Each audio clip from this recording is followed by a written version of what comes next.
How's it going out there, people in the YouTube universe? Of course, I am DJ Kaz.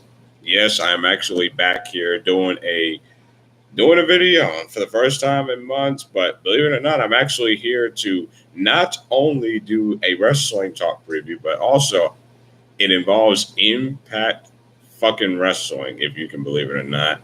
Yes, people, Impact Wrestling. I mean, look, I'm wearing the LAX 5150 shirt here because I've taken to like Impact again. I decided to give him a chance because honestly, people, I'm just gonna go ahead and say it right now. If you're like me and you're sick and tired of WWE's bullshit lately, give Impact a chance. They've actually had some good stuff.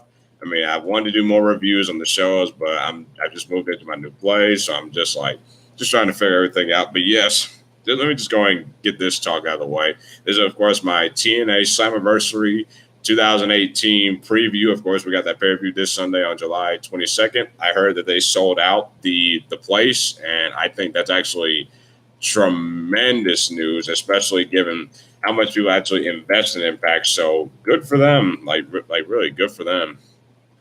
But yes, this is the preview and prediction show. There may be some more matches added because they might. I heard they might be doing a pre-show, like the 30-minute show they always do. So let's not go ahead and waste any time. Let's get these previews going.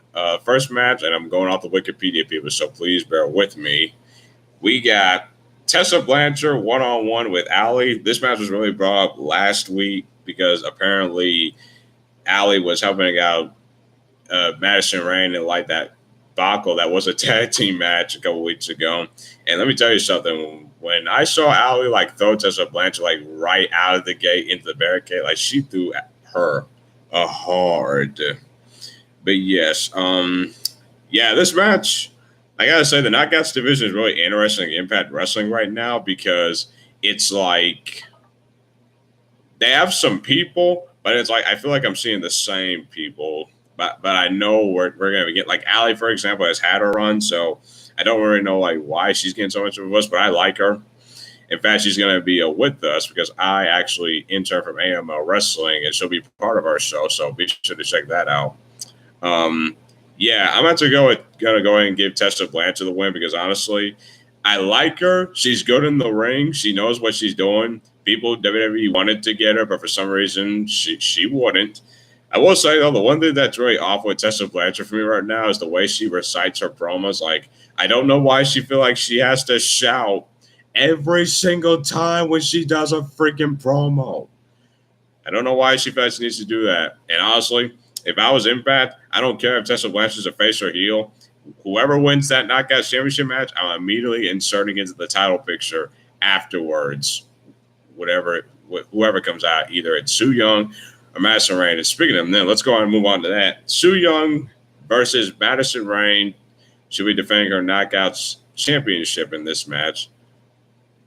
The build to this match for me has been weird watching through the upcoming weeks to this pay per view because I like Madison Rain. I think she's fine in the ring. It's just, it's almost like the Gail Kim effect that we had for like a couple of years ago, like where anytime there was a Knockout Championship match, you knew that Gail Kim was going to be in it because she had that name recognition. That's the only reason why I feel like Madison Rain's in this match is because she has that name recognition. I heard this is her 5th run with the company right now, and there were actually no plans for her to wrestle. There actually were no plans for her to wrestle anymore. So it's very interesting to me that she wasn't planning on wrestling, but yet you're in a Knockout Championship match.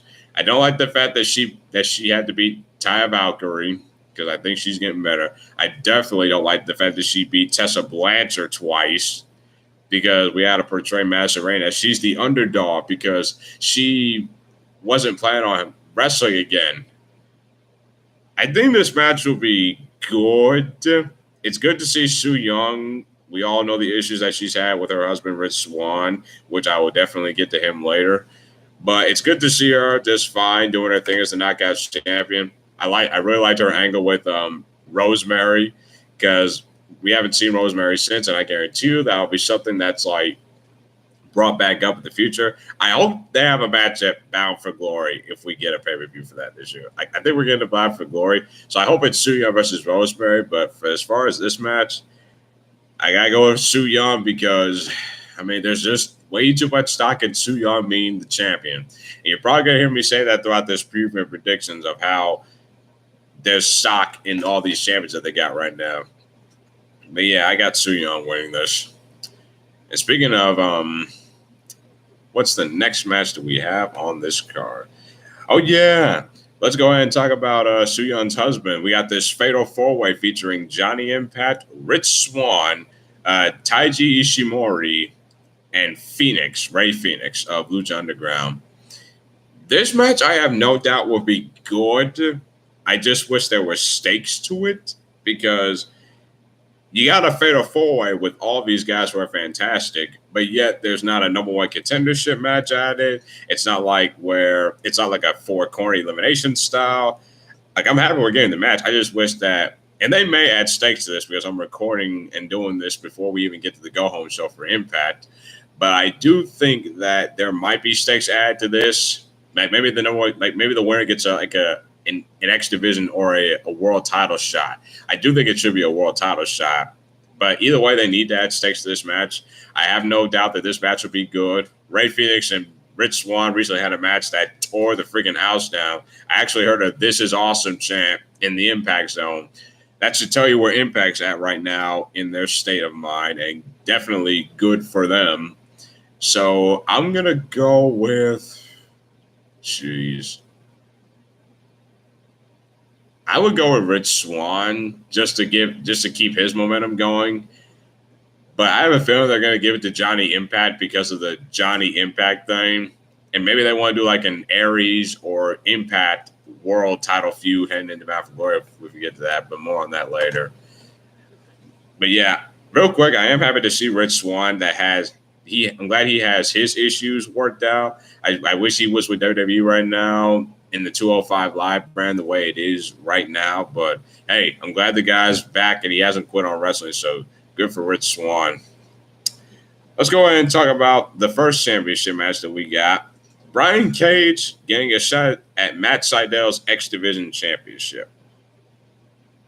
The build of this match for me has been weird because there was one week where Matt Seidel didn't even interfere in that Brian Cage Congo Kong match, which let me tell you, Brian Cage, people, got a damn good match out of Congo fucking Kong. He is that good. I did go back and watch their match that they had probably towards the end of June. It was a good 9-minute match. And plus, Brian Cage, that dude is just very, very impressive to me. If he doesn't stay with Impact, you know that's a guy that WWE's going to want to have for sure. This is kind of tough for me because it's like, since I've started to watch Impact again, there's not really an X Division, from what I've been watching. You have the X Division title, but there's no X Division pretty much. You got Matt Sydal as your champion, you got Phoenix, Rich Swann, like I just mentioned in the four-way preview, that you have all these guys that do X Division style, but yet there's not really a defined division. I mean, Brian Cage is challenging for the title, and I know TNA, Impact Wrestling used to do this all the time where they would give the X Division title to big guys, but I ain't seen anybody make that work since Joe. That should tell you something. But as far as this match, I'm going to go with Brian Cage. Matt Sydal, watching him again for the first time in a while, he's definitely a heel. He has changed up his style greatly. He is more ground technical based, which I have absolutely no problem with. But his matches haven't really been doing much for me since he went that style. And I get the point of him doing it like brains over bronze. I mean, that's the idea. But hey, give the strap to Brian Cage.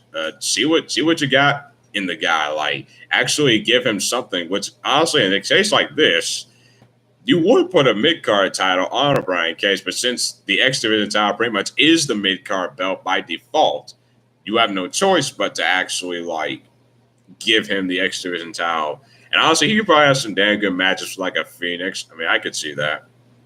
So yeah, I got Brian Cage on this one. Real quick, before we actually get into the rest of the title matches, let's talk about this Eddie Edwards, Tommy Dreamer stuff. Okay. For everybody who has been watching this feud for months since the Sami Callihan stuff, what happened with Eddie Edwards with the bat, they made a bad situation into something good.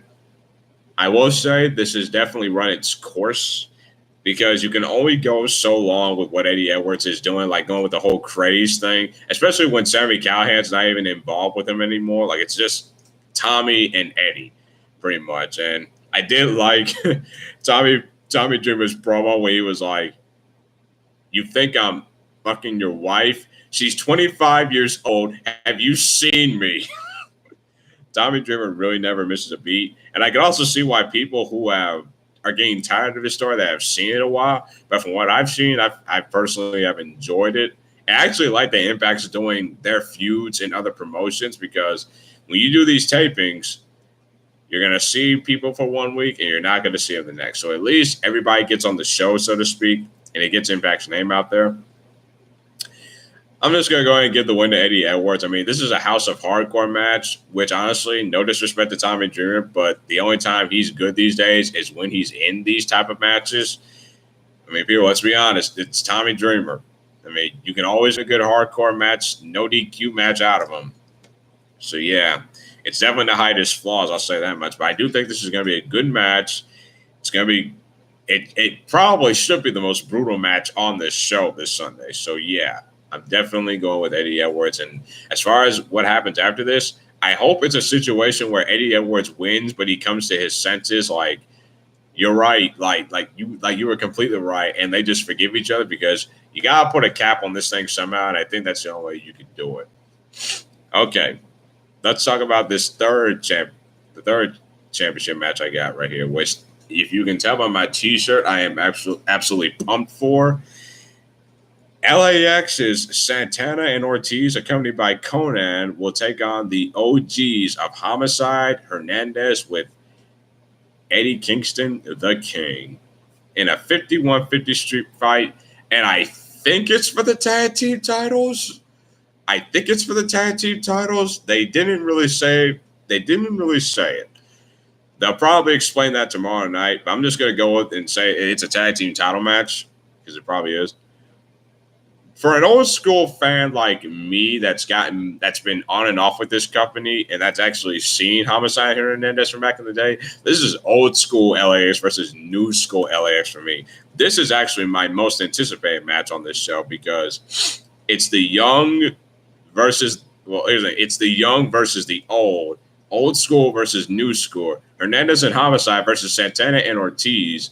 And I was hoping that when Eddie Kingston brought the explanation of, "Hey, Conan, why didn't you call Hernandez?" And honestly, I'm like, you really could have called that guy like a year ago, and we probably could have gotten the original LAX for this. I would love to know Conan's reason for that. I really would, and that's like an off-screen type thing. But of course, we haven't seen Hernandez since he fucked himself over with that whole Lucha Underground under contract stuff back in 2015. He really messed himself there. I do think the bill for this match has definitely been rushed because Hernandez and Homicide return 2 weeks out of this pay-per-view. And I get the slow burn that they wanted to do. And all this is taped in advance. But when Homicide and Hernandez came out and attacked Santana or Ortiz, I just popped like hell. Because, like, this is the original LAX. Like, these were the guys before Santana and Ortiz, and I don't even have a problem with these guys. They definitely provide a more high-flying luchador style, whereas Homicide and Hernandez, what they had back in the day was more like a high-flying but yet strong power of the two duos. I mean, on Impact Wrestling Swear right now, they just mentioned Homicide and Hernandez have beaten AMW, America's Most Wanted, Styles and Daniels, Triple X, Beer Money, Team 3D. They've beaten a lot of fucking teams, which is very impressive. If it's for the World Tag Team titles, boy, this is a toss-up because honestly, I can see this going either way. With it being a 51-50 street fight, but also I don't want this story to end because it technically just started. If the titles are not on the line, I'd say Homicide and Hernandez are going to get the win. because you got to reestablish those guys. And honestly, if you saw that squash match that they did on Impact last week, Hernandez is sloppy as hell. You can tell with him being in his 40s that he's definitely getting up there. And Homicide ain't much faster either. So yeah, if it's not for the titles, I go with Homicide Hernandez. If it's for the titles, you gotta give Santana or Ortiz, because it's all about like establishing them. But I feel like if you beat Homicide and Hernandez, that's it. So from my prediction, I'm gonna go with Hernandez and Homicide. And I will say this: Eddie Kingston talked in this promo that Conan, you're the past and I'm the future, but yet Conan's got the future, but Eddie Kingston went out and got the past. I just found that so like tripe and just completely ironic. But yeah, this is actually my most anticipated match on this show. Okay, let's talk about this match. Pentagon Jr. versus Sami Callihan, one of the best heels in wrestling, in a mask versus hair match, which I can't remember the last time we've had like an actual mask versus hair match in any promotion, to be honest with you. This match is actually another match I'm definitely looking forward to. Sami Callihan, to me, has been tearing it up like crazy. And I get what Impact's trying to do. They want to make him their next top heel, which he's getting there. Like that whole PCW Ultra thing that they did at that promotion, it goes back to what I said about Impact, like doing stuff outside of their Impact zone, which is something that they weren't doing years ago. I think that's a good thing, definitely, for sure. The build to this match has been excellent. Sami Callihan is good with what he does, and especially OVE, who, let me just say this, Jake and Dave Chris have benefited greatly being with Sami Callihan's cronies. Like that 6-man tornado tag that they had on Impact last week, best match I've seen all year. One of the best matches I've seen all year. Go and check it out.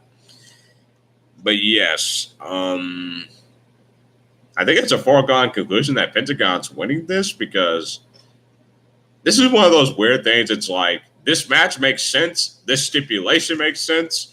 The two people make sense.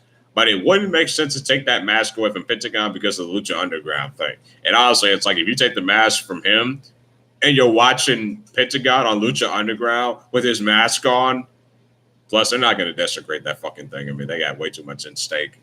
Yeah, Sami Callihan's getting his head shaved, and honestly, that might make him look like even a more intimidating heel than he already is. I don't know how the hell they wrestle in those fucking jeans, especially, I don't know which one of the Crest brothers, but it's like, how can you guys wrestle in that shit and make it look good? But yeah, I'm going to go with Pentagon Jr., and I expect this to be one of the matches that steals the show. All right, then, people. We are now at the main event of Slammiverary. Austin Aries defending the World Impact Wrestling Championship against the number one contender, Moose.